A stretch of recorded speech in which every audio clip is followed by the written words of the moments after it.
আসসালামু আলাইকুম বন্ধুরা। বাংলাদেশ সুপ্রিম কোর্টে সম্পূর্ণ নতুন একটি নিয়োগ বিজ্ঞপ্তি প্রকাশিত হয়েছে।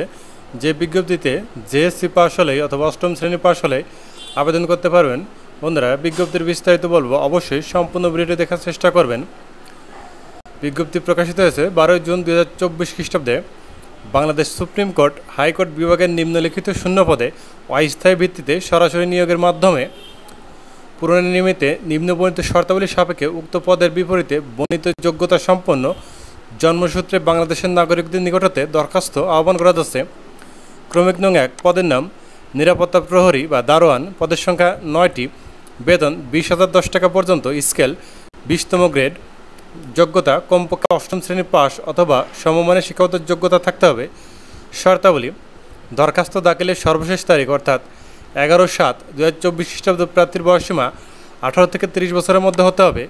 তবে মুক্তিযোদ্ধা, শহীদ মুক্তিযোদ্ধার সন্তানদের ক্ষেত্রে বয়স 18 থেকে 32 বছর পর্যন্ত শিথিলযোগ্য। বয়স প্রমাণের ক্ষেত্রে এফিডেভিট গ্রহণযোগ্য হবে না। সরকারি, আধা সরকারি ও স্বায়ত্তশাসিত প্রতিষ্ঠান কর্মরত প্রার্থীকে অবশ্যই যথাযথ কর্তৃপক্ষের সম্মতিতে আবেদনের মাধ্যমে করতে হবে এবং এ সংক্রান্ত অনুমতি মৌখিক পরীক্ষার সময় প্রদর্শন করতে হবে। অনলাইন আবেদন পূরণ সংক্রান্ত নিয়মাবলী ও শর্তাবলী: পরীক্ষা অংশগ্রহণ করতে ইচ্ছুক হলে supremcourt.teletalk.com.bd ওয়েবসাইটে আবেদনপত্র পূরণ ও দাখিল করতে পারবেন।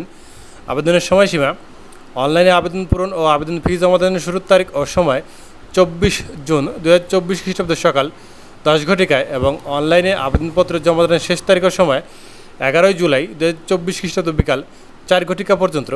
কেবলমাত্র উক্ত সময়সীমার মধ্যে ইউজার আইডি প্রাপ্ত প্রার্থীগণ অনলাইনে আবেদনপত্র সাবমিটের সময় থেকে পরবর্তী 72 ঘন্টার মধ্যে টেলিটক এর মাধ্যমে পরীক্ষার ফি জমা দিতে পারবেন। অনলাইনে আবেদনপত্রের প্রার্থীর ছবি 300x300 পিক্সেল এবং স্বাক্ষর 300x80 পিক্সেল স্ক্যান করে নির্ধারিত স্থানে আপলোড করতে হবে। অনলাইন আবেদনপত্রের উল্লেখিত তথ্যই যেহেতু পরবর্তী সকল কার্যক্রমে ব্যবহৃত হবে, সেহেতু অনলাইনে আবেদনপত্র সাবমিট করার পূর্বেই সকল তথ্যের সঠিকতা সম্পর্কে প্রার্থী নিজে শতভাগ নিশ্চিত হয়ে নেবেন। প্রার্থী অনলাইনে পূরণকৃত আবেদনপত্রের একটি প্রিন্ট কপি পরীক্ষা সংক্রান্ত যে কোনো প্রয়োজনে সহায়ক হিসেবে সংরক্ষণ করবেন। SMS প্রেরণের নিয়মাবলী ও পরীক্ষার ফি প্রদান: যথাযথভাবে অনলাইনে আবেদনপত্র যথাযথভাবে পূরণ করে নির্দেশনার মধ্যে ছবি এবং সিগনেচার আপলোড করে আবেদনপত্র সাবমিট করা সম্পন্ন হলে কম্পিউটারে ছবিসহ অ্যাপ্লিকেশন প্রিভিউ দেখা যাবে। নির্ভুলভাবে আবেদনপত্র সাবমিট করা সম্পন্ন করা প্রার্থী একটি ইউজার আইডি, ছবি এবং স্বাক্ষরযুক্ত একটি অ্যাপ্লিক্যান্ট কপি পাবেন। অ্যাপ্লিক্যান্ট কপিতে একটি ইউজার আইডি নম্বর দেওয়া থাকবে এবং ইউজার আইডি নম্বর ব্যবহার করে প্রার্থী নিম্নোক্ত পদ্ধতিতে যে কোনো টেলিটক প্রিপেইড মোবাইল নম্বরের মাধ্যমে 2টি SMS করে পরীক্ষার ফি বাবদ নিরাপত্তা প্রহরী পদের জন্য 100 টাকা ও টেলিটকের সার্ভিস চার্জ বাবদ 12 টাকা সহ মোট 112 টাকা অনধিক 72 ঘন্টার মধ্যে জমা দিবেন। এখানে বিশেষভাবে উল্লেখ্য যে অনলাইন আবেদনপত্রের সকল অংশ পূরণ করে সাবমিট করা হলেও পরীক্ষার ফি জমা না দেওয়া পর্যন্ত, নির্দিষ্ট সময়ের মধ্যে জমা না দেওয়া পর্যন্ত অনলাইন আবেদনপত্র কোনো অবস্থাতেই গৃহীত হবে না। SMS প্রেরণের পরে SMS-এর প্রতি সফলভাবে SMS সেন্ড হলে টেলিটক বাংলাদেশ লিমিটেড কর্তৃক SMS-এর মাধ্যমে প্রার্থীর মোবাইল নম্বরে পরীক্ষার ফি সংক্রান্ত কনফার্মেশন জানিয়ে প্রার্থীকে ইউজার আইডি এবং পাসওয়ার্ড প্রদান করা হবে। ইউজার আইডি এবং পাসওয়ার্ড যত্ন সহকারে সংরক্ষণ করতে হবে। SMS-এর প্রতি ইউজার আইডি এবং পাসওয়ার্ড ব্যবহার করে প্রবেশপত্র ডাউনলোডপূর্বক রঙিন প্রিন্ট করে নিতে হবে। প্রার্থীকে প্রবেশপত্রটি লিখিত পরীক্ষা অংশগ্রহণের সময় এবং উত্তীর্ণ হলে মৌখিক পরীক্ষার সময় অবশ্যই প্রদর্শন করতে হবে।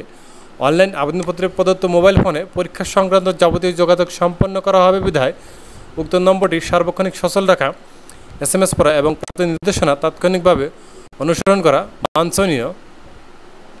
বিশেষ দ্রষ্টব্য: প্রার্থী কর্তৃক প্রদত্ত কোনো তথ্য বা দাখিলকৃত কাগজপত্র জাল, মিথ্যা বা ভুয়া প্রমাণিত হলে কিংবা পরীক্ষার নকল বা অসৎ উপায় অবলম্বন করলে সংশ্লিষ্ট প্রার্থীর প্রার্থিতা বাতিল করা হবে এবং তার বিরুদ্ধে যথাযথ আইনানুগ ব্যবস্থা গ্রহণ করা হবে।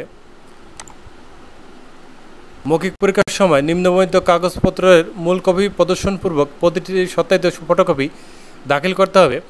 প্রার্থীর সকল শিক্ষাগত যোগ্যতার সনদপত্র, কোটার সমর্থনের মূল কাগজাদি, প্রার্থী যে ইউনিয়ন বা পৌরসভার বাসিন্দা সেই ইউনিয়ন পরিষদের চেয়ারম্যান, পৌরসভার মেয়র বা কাউন্সিলর কর্তৃক প্রদত্ত নাগরিকত্বের সনদ, জাতীয় পরিচয়পত্র বা জন্ম সনদের সত্যায়িত অনুলিপি, অনলাইনে প্রণীত আবেদনপত্রের কপি, পরীক্ষা সংক্রান্ত যাবতীয় তথ্য বাংলাদেশ সুপ্রিম কোর্টের ওয়েবসাইটে পাওয়া যাবে।